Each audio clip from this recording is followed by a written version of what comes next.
नमस्कार, अमर उजाला बोनस में आपका स्वागत है। मैं हूं शुभम शंकधर और आप देख रहे हैं अपना मनपसंद prime time show bonus point. खबरों के विश्लेषण के लिए अमर उजाला बोनस के एडिटर अंशुमान तिवारी जी मेरे साथ जुड़ गए हैं। सर, बहुत स्वागत है आपका। धन्यवाद, बहुत बहुत स्वागत है आपका। अंशुमान जी से चर्चा शुरू की जाए उससे पहले उन खबरों की झलकें देखिए जो आज विस्तार से चर्चा की जाएंगी इस कार्यक्रम के दौरान। पहली खबर प्याज से जुड़ी होगी। क्या त्योहार पर प्याज महंगा होगा? यह आशंका इसलिए सुर्ख हो रही है, पुख्ता हो रही है, क्योंकि महाराष्ट्र में फसल को भारी नुकसान हुआ है। अगली खबर, प्रॉपर्टी डील में फर्जी पेन के इस्तेमाल का शक है। जी हां, आईटी विभाग जांच कर रहा है इसकी। ये दूसरी खबर है। तीसरी खबर बड़ी अजीब और गरीब है। बीएसएनएल ने एयरटेल को पछाड़ा। ज्यादातर आप सरकारी कंपनी बीएसएनएल की हालत ऐसे सुनते हैं कि कस्टमर कम हो रहे हैं, रेवेन्यू घट रहा है, लेकिन इस बार उल्टा हुआ है। बीएसएनएल ने एयरटेल को पछाड़ दिया। ऐसा क्या किया बीएसएनएल ने, ये जानेंगे।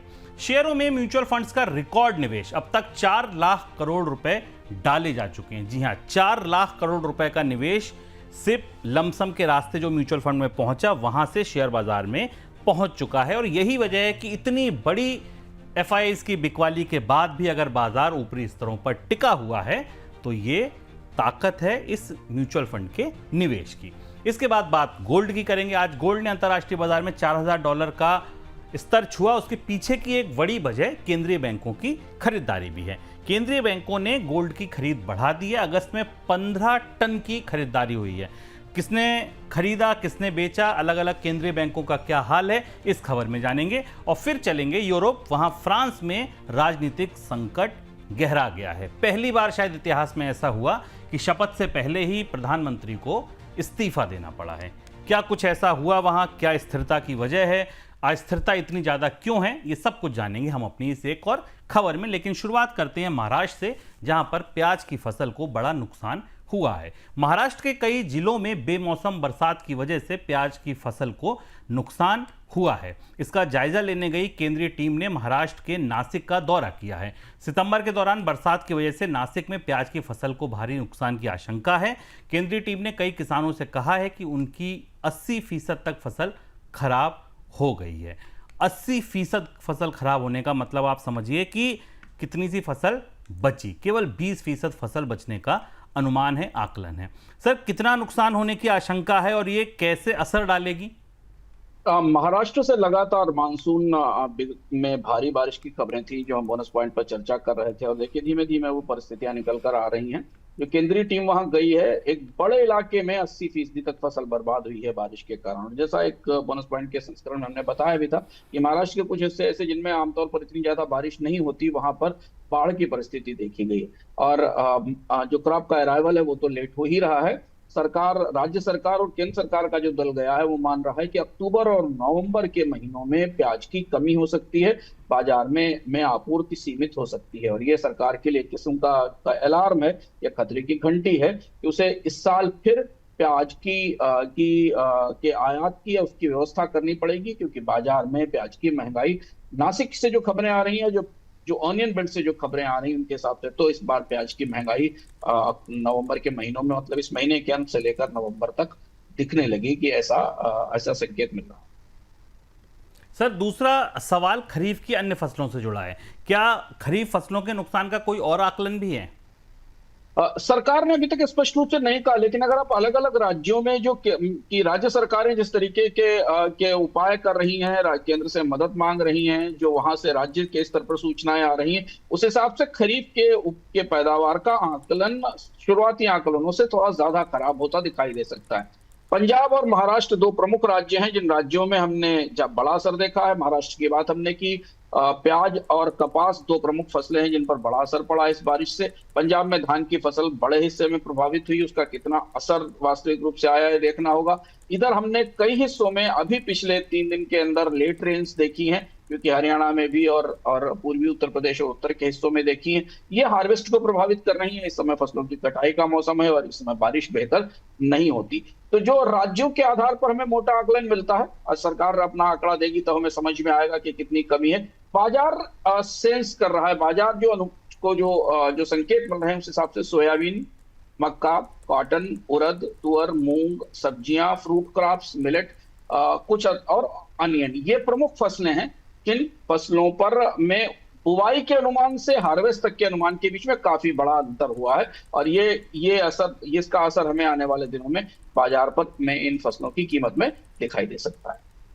अगली खबर पीएफआरडीए से जुड़ी। पेंशन रेगुलेटर पीएफआरडीए ने नेशनल पेंशन सिस्टम यानी एनपीएस का दायरा बढ़ाने के लिए बड़ा लक्ष्य रखा है। पीएफआरडीए ने अगले 5 वर्षों के दौरान एनपीएस के सब्सक्राइबर बेस को 8 करोड़ से बढ़ाकर 25 करोड़ तक करने का लक्ष्य रखा है। इसके लिए पीएफआरडीए की तरफ से कुछ सुधार भी किए गए हैं और प्राइवेट सेक्टर को बढ़ावा दिया जाएगा, ऐसा अनुमान भी है। सर, क्या कुछ नए प्रोडक्ट लाए जाएंगे पीएफआरडीए की तरफ से अगर आपको इतना बड़ा दायरा बढ़ाना है तो? पीएफआरडीए को लेकर एक जो खबर आई वो काफी उत्सुकता बढ़ाती है कि पीएफआरडीए ने कहा है कि वो inflation linked pension product launch करेगा। भारत में इन्फ्लेशन लिंक्ड बचत के पेंशन के प्रोडक्ट हैं ही नहीं, उपलब्धि नहीं है। और इसलिए हम हमेशा देखते हैं कि हमारे रियल रिटर्न्स जिन भी प्रोडक्ट्स पर, अगर मार्केट को छोड़ दें, गोल्ड अभी इन्फ्लेशन को बीट कर रहा है बड़े पैमाने पर, नहीं तो भारत में अधिकांशता जो प्रोडक्ट है वो इन्फ्लेशन के आसपास होते हैं, इन्फ्लेशन को बीट नहीं कर पाते। लंबे समय से भारत में मांग हो रही है कि दीर्घकालीन निवेश के लिए इन्फ्लेशन लिंक प्रोडक्ट लाए जाए जिनको महंगाई की दर से बेंचमार्क किया जाए और रिटर्न महंगाई से ऊपर हो। पीएफआरडीए ने संकेत दिया है, हालांकि उसका पूरा प्रारूप नहीं बताया, लेकिन पीएफआरडीए ने संकेत दिया है कि नेशनल पेंशन सिस्टम के एनपीएस के तहत एक ऐसा प्रोडक्ट लाया जाएगा जिसको इन्फ्लेशन इंडेक्स्ड पेंशन प्रोडक्ट कहा जाएगा। उसमें निवेश करने वाले लोगों को महंगाई को हराने में मदद मिलेगी। अगर महंगाई बढ़ती है तो उनके रिटर्न्स भी बेहतर होंगे। इसके अलावा भी कई अन्य प्रोडक्ट हैं जिनको लाने की तैयारियां चल रही। ज्यादातर जो पीएफआरडीए के अध्यक्ष के बयान से हम संकेत मान सकते हैं, एनपीएस जो बहुत टाइट बॉक्स टाइप की पेंशन स्कीम थी उसको काफी खोल दिया गया है, काफी उदार कर दिया गया है, ताकि जो अलग अलग प्राइवेट ऑपरेटर्स हैं, पेंशन फंड्स हैं, वो तरह तरह के उत्पाद बना सकें जो अलग अलग रिस्क प्रोफाइल वाले निवेशकों के लिए जरूरी हों। किसी को अगर ग्रोथ ऑप्शन चाहिए, किसी को 100% इक्विटी ऑप्शन चाहिए, किसी को अर्ली विड्रॉल ऑप्शन चाहिए, तो वो सारे विकल्प बन सकें। पर उत्सुकता इस प्रोडक्ट को लेकर मेरी ज्यादा है कि इन्फ्लेशन लिंक्ड प्रोडक्ट कैसे आएगा। इस समय एनपी पेंशन फंड अथॉरिटी की जो सबसे बड़ी दुविधा, चिंता या जद्दोजहद है वो ये है कि यूपीएस को कैसे लोगों में स्वीकार कराया जाए, यूनिफाइड पेंशन स्कीम को कैसे स्वीकार कराया जाए, क्योंकि यूपीएस को आए हुए इतना समय हो चुका है। उसमें कर्मचारियों के ज्वाइन करने की तारीखें भी बढ़ाई गई हैं, लेकिन उसके बाद भी लोग नहीं आ रहे हैं। पर नए पेंशन प्रोडक्ट्स आने से भारत में पेंशन सुधारों का जो एक रुका हुआ सा पहिया था वो थोड़ा गति लेता दिखाई दे रहा है। चलिए अब दूसरे सरकारी विभाग की तरफ चलते हैं। आयकर विभाग के अधिकारियों को शक है कि देश में कई प्रॉपर्टी डील्स ऐसी हुई हैं जहां पर टैक्स बचाने के लिए डील्स में फर्जी पैन कार्ड का इस्तेमाल हुआ। इसी शक को ध्यान में रखते हुए अब आयकर विभाग उन सभी प्रॉपर्टी डील्स को खंगाल रहा है जिनमें 30 लाख से ज़्यादा का सौदा हुआ है। अधिकारियों को शक है कि बेनामी प्रॉपर्टी डील्स के जरिए कई लोगों ने टैक्स चोरी की है। सर, ये किस तरीके की प्रॉपर्टी डील्स हैं? फर्जी पैन का इस्तेमाल कैसे हो सकता है प्रॉपर्टी डील्स में? फर्जी पैन तो नहीं समझ में आता शुभम, फर्जी पैन का कोई इस्तेमाल नहीं है। मुझे लगता है पैन के इस्तेमाल के साथ बेनामी प्रॉपर्टी बनाने की कोशिश की गई है। और जो प्रथम दृष्टया हमें समझ में आ रहा है इस जांच से कि कई जगह पैन नंबर किसी दूसरे का कोट किया गया और ओनरशिप किसी दूसरे की दिखा दी गई। और ये सिस्टम में अधिकारियों के और इस पूरे प्रोसेस के खासतौर से जो रजिस्टर्ड प्रॉपर्टीज हैं वहां के की मिली भगत से हुआ है। नहीं तो पैन के फर्जी होने का कोई वजह नहीं बनती, क्योंकि पैन को लगाने के बाद तो बैक एंड से डेटा चेक होता और आधार और पैन लिंक्ड भी है। तो मूलतः ये बेनामी प्रॉपर्टी का मामला है जिसमें कि सरकारी सिस्टम के भीतर से बेनामी प्रॉपर्टीज क्रिएट करने की कोशिश की गई है। और इसकी जांच के बाद इसके नतीजे आएंगे तो पता चलेगा। अगस्त में नए मोबाइल ग्राहक जोड़ने के मामले में सरकारी टेलीकॉम कंपनी बीएसएनएल ने निजी कंपनी एयरटेल को पछाड़ दिया है। ठीक सुना आपने, बीएसएनएल ने एयरटेल को पछाड़ दिया है। बीएसएनएल ने अगस्त में 13,80,000 नए ग्राहक जोड़े। इस दौरान एयरटेल ने केवल 4,96,000 ग्राहक जोड़े। हालांकि जियो अब भी ग्राहक जोड़ने के मामले में सबसे आगे। अगस्त में कंपनी ने 19,50,000 ग्राहक जोड़े। वहीं वोडाफोन के ग्राहक घटने का सिलसिला बना हुआ है। अगस्त में 3 लाख से ज़्यादा लोगों ने वोडाफोन की सर्विसेज को बाय बाय कहा। सर, बीएसएनएल ने ऐसा क्या किया जिससे एयरटेल के आगे निकल गया ग्राहक जोड़ने के मामले में? बड़ा दिलचस्प जद्दोजहद है। लंबे समय बाद बीएसएनएल को हमने बाजार में सक्रिय होते देखा और इसके दो बड़ी वजह हैं जो हमें दिख रही हैं। एक तो जो प्राइवेट ऑपरेटर्स ने टैरिफ बढ़ाए उनका असर था, और दूसरा बीएसएनएल ने अपने बहुत एग्रेसिव टैरिफ प्लान लॉन्च किए। जैसे 199 रुपए में 30 दिन का प्लान 225 रुपए में 30 दिन का प्लान, और इसके अलावा इसमें डेटा भी ज्यादा था, वॉइस भी ज्यादा था, प्राइवेट कंपनियों से ज्यादा डेटा देना और मंथली जो कॉस्ट है वो भी कम रखना। 30 से 40% तक कुछ प्लान चीपर हैं, खासतौर से एयरटेल की तुलना में, और इसीलिए एयरटेल पर हमें इतना बड़ा असर दिखाई दिया। और चूंकि मोबाइल का मार्केट प्राइस सेंसिटिव है, खासतौर से निचली आय वर्ग के लोगों के लिए, तो तत्काल ये जो वैल्यू प्रपोजिशन था ये लोगों को पसंद आया, और इसलिए बीएसएनएल की संख्या में हमें 13 लाख नए सब्सक्राइबर जुड़ते दिखाई दिए। थोड़ा फायदा बीएसएनएल को 4G के रोल आउट का मिला। हालांकि बीएसएनएल काफी पिछड़ा हुआ था 4G के रोल आउट में, लेकिन अब बीएसएनएल ने पूरे देश में 4G लॉन्च कर दिया, और इस तरह से 4G के मामले में वो एयरटेल और जियो के बराबर खड़ा हो गया है। तो जो पुराने कस्टमर हैं, जो 2G 3G के कस्टमर थे, उन्हें भी 4G पे कन्वर्ट करने में फायदा मिला है। थोड़ा कवरेज एक्सपेंशन भी हुआ है। बीएसएनएल ने अपना रूरल नेटवर्क बढ़ाया है, करीब 85,000 नए 4G टावर, 95,000 नए 4G टावर लगाने की घोषणा की गई है, जिसका फायदा भी हुआ है। और निश्चित तौर पर प्राइवेट कंपनियों को, खासतौर पर एयरटेल को, जो टैरिफ हाइक उन्होंने लगातार की है आरपू बढ़ाने के लिए, उसका नुकसान होता दिख रहा है। सरकार के थिंक टैंक नीति आयोग ने के सीईओ BVR सुब्रमण्यम की तरफ से एक बयान आया। उन्होंने कहा कि सरकार को एशिया में व्यापार पर अपना फोकस बढ़ाना चाहिए। उन्होंने कहा चीन $18 ट्रिलियन की अर्थव्यवस्था है और वहां पर सामान नहीं बेच पाना पॉइंटलेस है। क्यों नहीं बेच पा रहे हैं, इसकी बात सोचनी चाहिए, इस पर विचार करना चाहिए। उन्होंने ये भी कहा कि चीन जैसी अर्थव्यवस्था को छोड़ा नहीं जा सकता और वहां पर प्रतिस्पर्धा करके सामान बेचा जाना चाहिए। उन्होंने कहा कि कच्चे माल पर इंपोर्ट ड्यूटी घटाए बिना, चीन को एक्सपोर्ट बढ़ाए बिना भारत ग्लोबल मार्केट में कंपटीशन नहीं कर सकता, आगे नहीं बढ़ सकता। चीन बिना चैन नहीं, ऐसा उनका कहना है। सर, क्या सरकार के भीतर चीन को लेकर नजरिया बदल रहा है धीरे धीरे? नीति आयोग जैसे महत्वपूर्ण संस्थान की ओर से ऐसा बयान आना कि आप चीन को डिस्काउंट मत कीजिए, ये पॉइंटलेस है अगर आप वहां व्यापार नहीं कर रहे हैं तो। चीन को लेकर नजरिया तो खैर अमेरिका के साथ रिश्ते खराब होने के बाद बदला। हमने देखा भारत ने अपनी तमाम पुरानी शत्रुताएं, खींचतान, पाकिस्तान को चीन का सहयोग, सबको भुलाकर उच्च स्तर पर 2 यात्राएं की। भारत के विदेश मंत्री की भी, भारत के प्रधानमंत्री की भी यात्रा हुई। पर नीति आयोग के बयान में आप कई सारे भविष्य की नीतियों की ध्वनि सुन सकते हैं। नीतियां बनेंगी कि नहीं बनेंगी, पर महत्वपूर्ण संकेत है अगर इसे हम डाइसेक्ट करें, इसे खोलने की कोशिश करें। सबसे पहली चीज है कि भारत का मुख्य think tank, economic think tank, ये कह रहा है कि भारत को चीन के बाजार को निर्यात के बाजार के तौर पर लेना चाहिए। अभी तक चीन भारत के लिए आयात का बाजार है, बड़ा आयात है भारत का। मतलब भारत में चीन के और के आयात निर्यात में 110 का फर्क है। बहुत सीमित एक्सपोर्ट भारत करता है और अधिकतम आयात भारत करता है। निर्भरता भारत की चीन के बाजार पर बहुत है।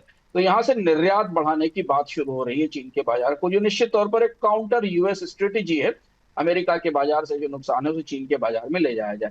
चीन क्या करेगा इसके लिए, जो लोग बोनस पॉइंट नियमित रूप से देख रहे हैं, हम लोग इस पर चर्चा करते रहे। चीन ने भी 2 दिन पहले, चीन के सरकारी अर्थशास्त्री ने बयान दिया और ये कहा कि अगर भारत अपने बाजार को और उधार करता है, आरसेप में आता है, तो चीन को आयात बढ़ाया जा सकता है, इंपोर्ट बढ़ाया जा सकता है। तो चीन धीमे धीमे भारत को अपने बाजार में आयात के लिए आकर्षित कर रहा है, और इसके लिए कुछ नई शर्तें आ सकती हैं, जैसे आरसेप के करीब जाना। चर्चा है कि भारत शायद आरसेप में आ सकता है, बातचीत दोबारा शुरू हो सकती है। भारत 3 साल पहले आरसेप से बाहर आ गया था, चीन ये चाहता है कि उस बड़ी ग्रुपिंग का हिस्सा भारत बने। इस पर भी हमने बोनस पॉइंट में चर्चा की थी। दूसरा महत्वपूर्ण बिंदु यह है कि कच्चे माल पर ड्यूटी घटाई जाए। अमेरिका इस बात पर दबाव बना रहा है कि भारत अपनी इंपोर्ट ड्यूटी कम करे। अब नीति आयोग ने भी कहा है कि भारत को चीन को निर्यात करने के लिए रॉ मटेरियल पर इंपोर्ट ड्यूटी घटानी चाहिए। यही सबसे बड़ी दुविधा की चीज है कि चीन वो चीजें भारत में एक्सपोर्ट करता है जो भारतीय उद्योगों के लिए चुनौतीपूर्ण है। ये बड़ा जटिल और संवेदनशील है कि किस प्रोडक्ट पर, स्टील पर, एल्यूमिनियम पर, किस पर आखिर ड्यूटी कम की जाए। लेकिन हाँ, यह है कि अमेरिका के साथ, इस बयान में अमेरिका के साथ एक मोहभंग झलकता है। अमेरिका के साथ व्यापारिक रिश्तों को लेकर एक ठहराव, ठंडापन लंबे समय तक चलेगा। कल हमने बात की थी कि विदेश मंत्री जयशंकर ने भी कहा था कि कुछ भी तय नहीं हुआ है, कई सारी रेड लाइंस है जिनको पार करना है। दूसरी तरफ चीन को लेकर गर्मजोशी बढ़ती दिखाई दे रही है। कई तरह से भारत के आरसेप में पहुंचने को लेकर, चीन का विदेशी निवेश भारत में बढ़ने को लेकर, चीन से आने वाले सामानों पर कम एंटी डंपिंग ड्यूटी लगाए जाने, कई तरीके के नीतिगत आयामों में सामने आ सकती है। चलिए, आपने अभी एक खबर सुनी कि बीएसएनएल ने एयरटेल को पछाड़ा। लगभग उसी नेचर की, उसी जॉनर की एक और खबर सुनिए। कॉमर्शियल बैंक में डिपॉजिट की ग्रोथ सुस्त पड़ रही है, दूसरी तरफ सहकारी बैंक, जो कोऑपरेटिव बैंक होते हैं, वहां डिपॉजिट की ग्रोथ बढ़ रही है। जी हां, सितंबर के पहले पखवाड़े के दौरान सहकारी बैंक में टर्म डिपॉजिट की ग्रोथ लगभग 1%, 0.7% रही, और इस दौरान जो शेड्यूल्ड कॉमर्शियल बैंक्स हैं उनमें टर्म डिपॉजिट 79,000 करोड़ रुपए की गिरावट आई है। जी हां, वहां 79,000 करोड़ रुपए कम हो गए टर्म डिपॉजिट, जबकि सहकारी बैंकों में जमा बढ़ रही है। सर, सहकारी और कमर्शियल बैंक में ब्याज दरों का अंतर क्या है और डिपॉजिट के आंकड़े कैसे हैं? ये भी बड़ा आरबीआई का बड़ा दिलचस्प आंकड़ा है। कोऑपरेटिव बैंक और जो कमर्शियल बैंक्स हैं उनमें डिपॉजिट्स के मामले में प्रतिस्पर्धा बढ़ गई है। अगर आप ब्याज दरों की तुलना करें तो कोऑपरेटिव बैंकों में जो 1 साल की एफडी है वो 7 से 7.5% है, वरिष्ठ नागरिकों के लिए 7.65% तक है। आरडी पर ब्याज दर करीब करीब 1 साल के लिए 8% से ऊपर है और यहाँ 65% के आसपास की जमा राशि बीमा के दायरे में आती है। जबकि प्राइवेट बैंक्स जिनके ऊपर रेपो रेट कट का दबाव है, ब्याज दरें कम करने का दबाव है, वहां पर एफडी की रेट अब 1 साल की एफडी की रेट 6.65% के आसपास है। केवल छोटे जो स्मॉल फाइनेंस बैंक हैं वो 7% के आसपास की एफडी रेट दे रहे हैं। अब यहाँ बैंक अच्छा रिटर्न न मिलने के कारण जो फिक्स्ड इनकम इन्वेस्टर्स हैं या जो सेवर्स हैं, जो और किसी जगह निवेश नहीं करते और अपनी बचत को बेहतर रिटर्न के लिए ले जाना चाहते हैं, वो कोऑपरेटिव बैंक की तरफ जा रहे हैं। अब इसको आंकड़े में देखें तो ये दिखाई देता है आरबीआई के आंकड़ों में। 15 सितंबर 2025 तक के जो आंकड़े हमारे पास उपलब्ध हैं उसमें सहकारी बैंकों में टर्म डिपॉजिट 2,866 करोड़ रुपए बढ़ गए, जबकि जिसमें करीब करीब 70 बेसिस पॉइंट की बढ़ोतरी है। जैसा शुभम ने बताया कि सरकारी बैंकों में करीब 78,000-79,000 करोड़ रुपए के आसपास की एफडी में कमी आई। हालांकि एफडी की संख्या सरकारी बैंकों में काफी वाणिज्यिक बैंकों में काफी बड़ी है, कोऑपरेटिव में उतनी छोटी है, लेकिन कमी महत्वपूर्ण है। सहकारी बैंकों में जमा 10% के आसपास से बढ़ी है और वाणिज्यिक बैंकों में 9.5% करीब करीब का मामला है।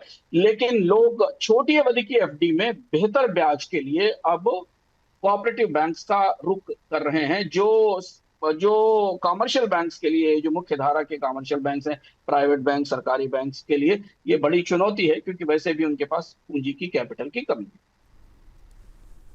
चलिए, अगली खबर म्यूचुअल फंड और बैंकों से जुड़ी, शेयर बाजार से जुड़ी। 2025 में शेयर बाजार में म्यूचुअल फंड के निवेश का नया रिकॉर्ड बन सकता है। जनवरी से लेकर अब तक म्यूचुअल फंड हाउसेस की तरफ से भारतीय शेयर बाजार में 4 लाख करोड़ रुपए से ज़्यादा का निवेश आ चुका है। इसी रफ्तार से निवेश होता रहा तो दिसंबर तक सालाना निवेश 5 लाख करोड़ के पार निकल सकता है, जो म्यूचुअल फंड की तरफ से निवेश का नया रिकॉर्ड होगा। अब तक का जो ऑल टाइम हाई है वो 4.30 करोड़ का है, उसके लगभग बराबर तो हम पहुंच ही चुके हैं। सर, म्यूचुअल फंड क्या विदेशी निवेशकों का विकल्प बन गए, अब ये मान लिया जाए, क्योंकि इतनी बड़ी बिकवाली के बाद भी बाजार पे कोई बहुत असर पड़ा नहीं? आप दोनों तरह से देख सकते हैं। विदेशी निवेशकों ने करीब 6 लाख करोड़ रुपए निकाले हैं हाल फिलहाल के समय में, और म्यूचुअल फंड का निवेश 4.6 लाख करोड़ के आसपास है। एसआईपी का निवेश आ रहा है, पर एक महत्वपूर्ण बात समझना जरूरी है। म्यूचुअल फंड्स का निवेश बाजार को कुशन दे रहा है, गिरने नहीं दे रहा है, पर जो मोमेंटम आता है, जो रन आता है, वो बनता नहीं दिखाई दे रहा है। और ये महत्वपूर्ण बात है जो बाजार के भीतर, जैसे आज भी बाजार बढ़ने के बाद फिर अचानक नीचे आया। हम लगातार इस साल देख रहे हैं कि जिस साल म्यूचुअल फंड का निवेश बढ़ा है, उस साल निफ्टी के रिटर्न को अगर आप कंपेयर करें तो बेहद कम है। तो म्यूचुअल फंड निवेशकों के लिए आने वाले समय में एमसी के लिए चुनौती होगी कि अगर बाजार में कंसिस्टेंट बुलरन नहीं दिखता, तेजी नहीं दिखती, तो आने वाले दिनों में जो निवेशक हैं उनके रिटर्न्स का सवाल उठेगा। और इसलिए सारे विशेषज्ञ कह रहे हैं कि अब वॉलेटिलिटी के मौके पर रिटर्न की अपेक्षा ना करें। लेकिन विदेशी निवेशकों का निवेश कम होने के बावजूद बाजार को गति देता है, मोमेंटम देता है और एक लंबी रैली क्रिएट करता है। वो रैली कहीं मिसिंग है, गिरावट ज्यादा नहीं है, बाजार वहीं अपनी जगह स्थिर सीमित दायरे में 24,000 से लेकर 25,000, 100-200 के बीच में निफ्टी मूव करता रहता है। तो जरूरी दोनों है बाजार। अगर भारत में ये निवेश नहीं होता, छोटे निवेशकों का पैसा म्यूचुअल फंड के पास नहीं होता, तो जो बिकवाली आई थी वो बड़ी गहरी हो सकती थी। तो इस दृष्टि से सुरक्षा है, पर ग्रोथ की दरकार है। चलिए, आखिरी खबर, एक और खबर ओपेक से जुड़ी, इसके बाद फ्रांस का मामला डिस्कस करेंगे। तेल उत्पादक देशों के संगठन ओपेक प्लस की तरफ से तेल उत्पादन बढ़ाने की घोषणा के बाद भी कच्चे तेल के बाजार में स्थिरता नजर आ रही है। विदेशी बाजार में ब्रेंट क्रूड का भाव $65 के करीब बना हुआ है। हालांकि पिछले एक साल पहले के भाव की तुलना में अगर देखा जाए तो $15 नीचे है। पिछले 2.5 महीने से भाव $70 के नीचे बना हुआ है। सर, ऑयल मार्केट के भीतर चल क्या रहा है? ओपेक चाहता क्या है? क्या फायदा होगा आउटपुट बढ़ाने के बाद भी? कीमतें तो अगर नीचे गिर गई तो फिर वॉल्यूम का गेम खेलना चाहेगा क्या? अगर करीब से देखें, मैंने जब दो आंकड़ों को करीब से देखने की कोशिश की तो कुछ बेहद दिलचस्प ट्रेंड बाजार में दिखाई दिया ऑयल मार्केट में, खासतौर पर ओपेक की जो ताजा फैसला था उत्पादन बढ़ाने का जिसमें 1,37,000 बैरल पर दिन की बढ़ोतरी की गई थी, इसे करीब से देखने की कोशिश की थी। डेटा पॉइंट में उनको समझने की कोशिश करते, ओपेक ने करीब 1,37,000 बैरल पर दिन की बढ़ोतरी की, जिसमें ब्रेंट की कीमत $65 के आसपास रोकने की कोशिश है। ऐसा क्यों किया गया? ये ट्रंप इसकी वजह है। ट्रंप ये चाहते हैं कि कीमतों को कम रखा जाए, इससे कंज्यूमर कंट्रीज को फायदा होगा, खासतौर से उनके अपने देश को फायदा होगा। उनकी दो रणनीतियां हैं। उनकी रणनीति एक ये है कि अगर ये $65 के आसपास ब्रेंट अंतर्राष्ट्रीय बाजार में कच्चे तेल की कीमत, खासतौर से ब्रेंट की कीमत कम रही, तो WTI 62-63 के आसपास रहेगा, उनके बाजार में महंगाई नहीं बढ़ेगी कच्चे तेल की। दूसरी तरफ है कि कच्चे तेल की कीमतें जितनी कम होंगी, रूस का मुनाफा उतना कम होता जाएगा, और धीमे धीमे रूस के तेल लेने वाले देश बाजार की बाकी खुले बाजार की तरफ आना शुरू करेंगे, जिसमें भारत और चीन है। और रूस की अर्थव्यवस्था को जो युद्ध में जो तेल मदद कर रहा है, उसे रोका जा सकेगा। पर सऊदी इसमें दोहरा फायदा देख रहे हैं, और सऊदी का प्ले समझना जरूरी है। इस तेल की कीमतों में इस गिरावट से अमेरिका के उपभोक्ताओं को फायदा हो रहा है, अच्छा है। पेट्रोल की कीमत करीब करीब तीन से $3.25 प्रति गैलन के आसपास है। लेकिन नुकसान हो रहा है शेल प्रोड्यूसर्स को, जिनके लिए ऊंची कीमत चाहिए, क्योंकि शेल के प्रोडक्शन की कॉस्ट अब धीमे धीमे बढ़ने लगी है। तो सऊदी एक तरफ डोनाल्ड ट्रंप को खुश कर रहे हैं, डोनाल्ड ट्रंप के मन के हिसाब से ऑयल पॉलिसी तय कर रहा है ओपेक, और दूसरी तरफ वो धीमे धीमे उन देशों को बाजार से बाहर कर रहा है जो कि उसके प्रतिस्पर्धी थे, जिसमें अमेरिका, गुयाना, ब्राजील जैसे देश हैं, जिनका तेल दरअसल सऊदी के तेल से प्रतिस्पर्धा लेता था। तो अमेरिका को साधने की कोशिश में, अमेरिका को साधते हुए सऊदी ने अपनी बिसात अच्छी बिछा रखी। ट्रंप इसमें उलझ रहे हैं क्योंकि उनकी शेल कंपनियों को नुकसान होता दिखाई दे रहा है। सर, आप क्या स्पॉट मार्केट और फ्यूचर मार्केट के बीच भी कुछ बड़ा अंतर दिखाई दे रहा है? ये बड़ा दिलचस्प आंकड़ा है जो मैंने कल रात में समझने की कोशिश की। फ्यूचर्स हमें काफी मजबूत दिख रहे हैं, क्योंकि वहां तेल की कमी का डर है। जो ट्रेडर हैं वो फ्यूचर्स में जो दांव लगा रहे हैं, उनको लग रहा है कि जो यूक्रेन ने रिफाइनरीज पर हमला किया है, उसका बड़ा असर आएगा, जिसको हम लगातार बताते रहे। कल भी, आज भी यूक्रेन ने सुबह ये कहा कि उसने रूस की तेल उत्पादन क्षमताओं पर बड़ा बड़ा नुकसान पहुंचाया है। तो वहां तो रिस्क प्रीमियम दिखाई दे रहा है। लेकिन वास्तविक बाजार में रियल जहां तेल बिकता है, वहां पर बहुत सारे तेल ग्रेड सस्ते बिक रहे हैं, काफी सस्ते दिख रहे हैं, कि वहां अच्छी सप्लाई, जैसे नाप्सी फोर्ट्रीज का जो यूरोप का क्रूड है, वो काफी सस्ता बिक रहा है। अमेरिकी WTI भी यूरोप में सस्ता पहुंच रहा है।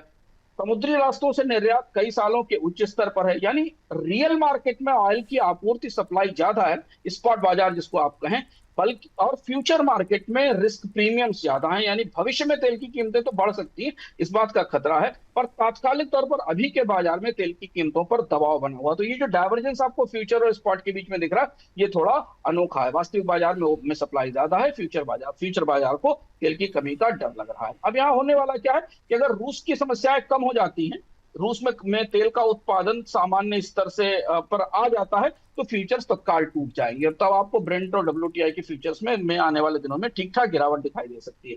लेकिन अगर रिफाइनरी पर हमले बढ़ते रहे, रूस को लंबा समय लगा रिफाइनरी रिकवर कराने में, तो फिर रियल मार्केट में भी कच्चे तेल की कीमतें बढ़ सकती हैं। ये परिदृश्य भी दूसरे कमोडिटी बाजार की दूसरी कमोडिटी की बात करते हैं, दैट इज गोल्ड। दुनिया भर के केंद्रीय बैंकों की गोल्ड में खरीद रुकने का नाम नहीं ले रही है। बीते अगस्त में केंद्रीय बैंक एक बार फिर से गोल्ड के नेट खरीदार बन के उभरे हैं।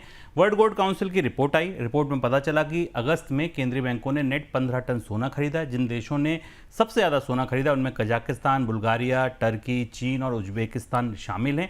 हालांकि बिकवाली भी की गई है। बिकवाली करने वाले बैंकों में जो प्रमुख हैं वो रूस और इंडोनेशिया के बैंक हैं। सर, केंद्रीय बैंकों की गोल्ड खरीद के ताजा आंकड़े क्या बता रहे हैं? 15 टन की खरीद है 2025 में। बैंक ऑफ पोलैंड अभी भी सबसे बड़ा बायर दिखाई दे रहा है इसमें। इसके अलावा सेंट्रल एशिया के देशों ने खरीदा है, चीन ने खरीदा है, बल्गारिया और चेक ने खरीदा है। दो महत्वपूर्ण फैक्टर दिख रहे हैं इस ताजी रैली, जो आपको अब $4,000 वाली रैली है, जिसको, क्योंकि हम तो लगातार इसको एक एक मौके से ट्रैक कर रहे हैं, एक महत्वपूर्ण फैक्टर है। बाकी तो जो परिस्थितियां हैं वो वैसी हैं जिन पर हम बोनस पॉइंट में बराबर चर्चा करते हैं, और तब में भी हमने इस पर चर्चा की थी। पहली चीज तो ये है कि बहुत सारे देशों में गोल्ड अब सेंट्रल बैंक रिजर्व का 25% हिस्सा ले चुका है। ये परिस्थिति जनवरी में ऐसी नहीं थी। जनवरी में 20%, 21% के आसपास था। और इसलिए पहली बार ऐसा हुआ है कि 1996 के बाद US ट्रेजरीज का हिस्सा जो ग्लोबल फॉरेक्स रिजर्व में है उससे कई जगह ज्यादा निकल चुका है। कई देशों में ट्रेजरीज पीछे हैं, गोल्ड का हिस्सा ज्यादा है।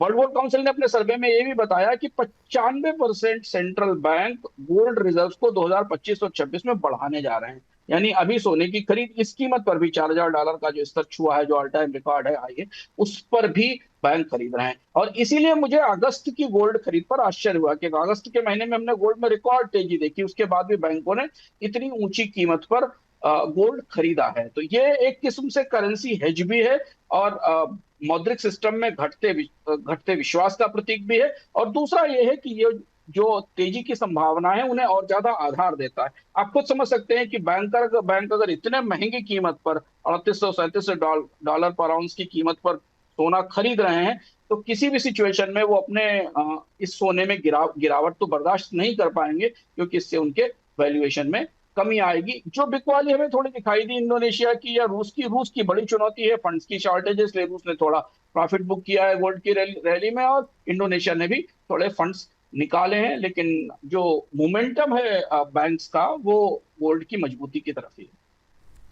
फ्रांस के इतिहास में पहली बार ऐसा हुआ कि नई सरकार के गठन के पहले ही प्रधानमंत्री और उसकी मंत्री परिषद को इस्तीफा देना पड़ गया।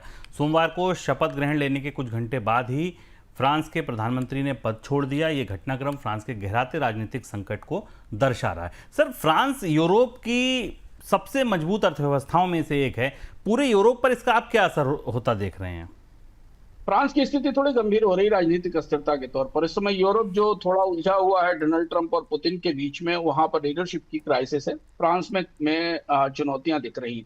फ्रांस की अर्थव्यवस्था पर बड़ा असर पड़ने की संभावना है इस राजनीतिक अस्थिरता का। करीब जो जीडीपी, फ्रांस का जीडीपी 2025 में प्रोजेक्टेड है, वो 0.7 से 0.8 के बीच में, 1% से नीचे, 30 बेसिस पॉइंट की कमी की संभावना है। सबसे बड़ी बात यह है कि फ्रांस में बजट कॉन्स्टेंट्स बहुत ज्यादा है। हम लगातार आंदोलन देख रहे हैं वहां पर पेंशन के लिए खर्च बढ़ाने के लिए। पब्लिक फाइनेंस एक बहुत बड़ी चुनौती है। राजकोषीय घाटा जीडीपी के 5.8% पर है। पब्लिक डेट करीब 3 ट्रिलियन यूरो से ऊपर निकल गया है, जो कि जीडीपी का 113 से 114% है। फ्रांस की अर्थव्यवस्था में और कमजोरी और दिक्कतें पूरे यूरोपीय यूनियन की अर्थव्यवस्था के लिए चुनौती बनेगी, ऐसे संकेत मिलते दिखाई दे रहे हैं। बाजारों की भी प्रतिक्रिया फ्रांस की राजनीतिक अस्थिरता पर निराशाजनक है। और एक किस्म का जो लॉक जैम होता है, एक किस्म का डेडलॉक होता है, वो फ्रांस की राजनीति में बन गया है, ऐसा लगता है। तो आज के बोनस पॉइंट में इतना ही, लेकिन जाते जाते आपको एक झलकी के साथ छोड़ जाते हैं जो हमारे वेबिनार से जुड़ी है। आज एक बड़ा कार्यक्रम हम लोगों ने किया, उसमें वेबिनार से जुड़े तमाम सवाल आए और उनका जवाब दिया हमारे टीम ने। हमारी टीम के साथ प्रदीप हल्दर जी, जिनका वो वेबिनार था, वो भी जुड़े थे। और एक खास ऑफर दिया गया है। वो ऑफर ऐसा है कि आप सुनेंगे तो आप उसको मिस करना नहीं चाहेंगे। आप इस वीडियो को पूरा देखिए और इस ऑफर को तुरंत चुन लीजिए। फिलहाल मुझे इजाजत दीजिए, कल आऊँगा फिर से नए बोनस पॉइंट के साथ। नमस्कार। जी हाँ, 25 तारीख को होने वाला है इक्विटी को लेकर के हमारा पहला वेबिनार, और जिसके लिए master class the art of breakout investing समझाएंगे प्रदीप हल्दर जी। प्रदीप हल्दर जी को स्क्रीन पर लेकर के आइए, और स्क्रीन पर लेकर के आते हैं हमारे आज की विशेष मेहमान डिम्पल जी हमारे साथ जुड़ी हुई हैं, और डिम्पल जी के मार्गदर्शन पे ही हम इस वेबिनार का आगाज़ कर रहे हैं। आपको बता दें कि हमारा जो बोनस नॉलेज सेंटर है, जिसके अंतर्गत जो है हम इस वेबिनार का आयोजन कर रहे हैं, उसको हेड कर रही हैं मैम।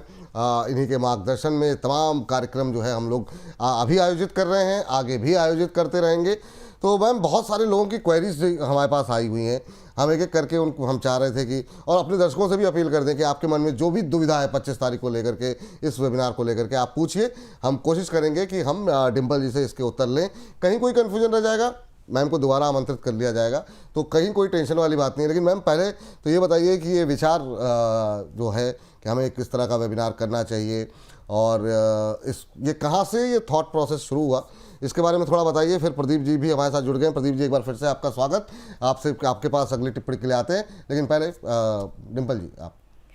विपुल जी, बहुत बहुत धन्यवाद। पहले तो आपको बहुत बहुत शुभकामनाएं कि आप इस शो के माध्यम से जिस तरह से लोगों तक पहुंच रहे हैं और जितना स्नेह आप बटोर रहे हैं, भारत के लिए ये बहुत सराहनीय हैं। तो many congratulations to the entire team of bonus Amar Ujala, कि जिसके माध्यम से हम ये फाइनेंशियल एजुकेशन और इस शिक्षा की बात कर पा रहे हैं।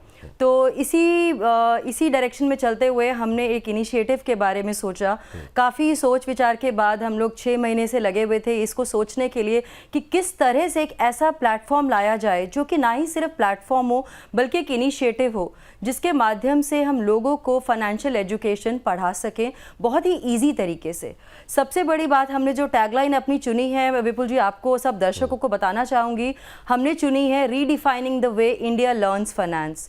यानी कि हम जिस तरह से लोग सीखना चाहते हैं फाइनेंशियल एजुकेशन को, इसको कितनी सरलता के साथ आप तक पहुंचा सकते हैं, ये उसका हमारा एक पहला स्टेप है, इनिशिएटिव है, जिसके लिए आपसे दर्शकों से सबसे रिक्वेस्ट करती हूँ कि जितना प्यार आपने बोनस को दिया है, इस चैनल को दिया है, विपुल जी को दिया है, हलदर जी को दिया है, उतना ही आप बीकेसी को भी दें। प्रदीप सर, मैं मैम के पास आऊँ उससे पहले जानना चाहूँगा, बहुत सारी टिप्पणियाँ आई, बहुत सारी, क्या कुछ जानने को मिलेगा, कैसे आप मतलब क्या क्या विशेष रहेगा इसमें जो हमको डेली बताते हैं, वो उससे इतर, उससे अलग क्या देने वाले हैं आप?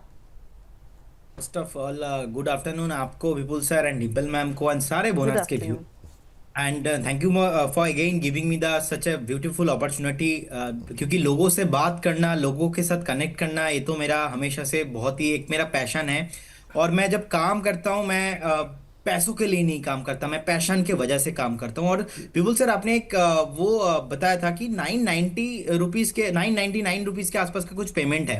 एक्चुअली बहुत सारे लोगों ने ना हमारे पास भी क्वेरी किया था, तो मैं यही बताता हूँ कि actually when you pay attention, actually आपका अटेंशन चाहिए हमें। ऐसा ना हो जाए कि फ्री में आप आ रहे हो और आप छोड़ के चले जा रहे हो, क्योंकि मैं मेरा 3 घंटा इन्वेस्ट करने वाला हूं। और मैं स्पेशली यहाँ पे, जैसे कि मेरा जो सीक्रेट स्ट्रैटेजी रहता है, कुछ मेरा फेवरेट कैंडलस्टिक पैटर्न रहता है, जहाँ पे मैं वॉल्यूम, जहाँ पे मैं मल्टी जो चार्ट पैटर्न होता है, चार्ट पैटर्न एनालिसिस करता हूँ, कौन सा मेरा स्ट्रैटेजी है, कौन सा इंडिकेटर है, कैसा मैं ब्रेकआउट जो है मैं पकड़ता हूँ। जैसे कि कल भी मैंने एक कॉल दिया था, देखिए एवलॉन टेक्नोलॉजी, आज कल वो नहीं चला, आज 10% ऊपर है। V2 मैंने कॉल दिया था, वो भी 2 दिन में चल चुका है बहुत। तो ये जो टेक्निकली सपोर्ट, रेसिस्टेंस एंड आपको फ्यूचर इन्वेस्टिंग कहाँ पे कर सकते हो, आप कौन सा टेक्निकल के आधार पे आप देख सकते हो, सब कुछ लेके। क्योंकि विपुल सर मैं मानता हूं कि टेक्निकल एनालिसिस तो इंपॉर्टेंट है, उससे ज्यादा इंपॉर्टेंट है साइकोलॉजी।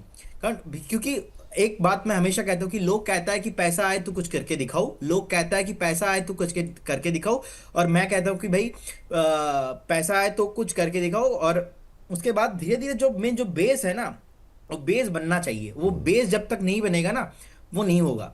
अब पैसा आता है, उसके बाद लोगों का मन में ना वो क्लैरिटी नहीं रहता कि मैं कहाँ पे पैसा लगाऊं, कहाँ पे नहीं लगाऊं। तो एटलीस्ट वो क्लैरिटी लोगों के अंदर आ जाना चाहिए। एंड पूरा 3 घंटे का वेबिनार होगा।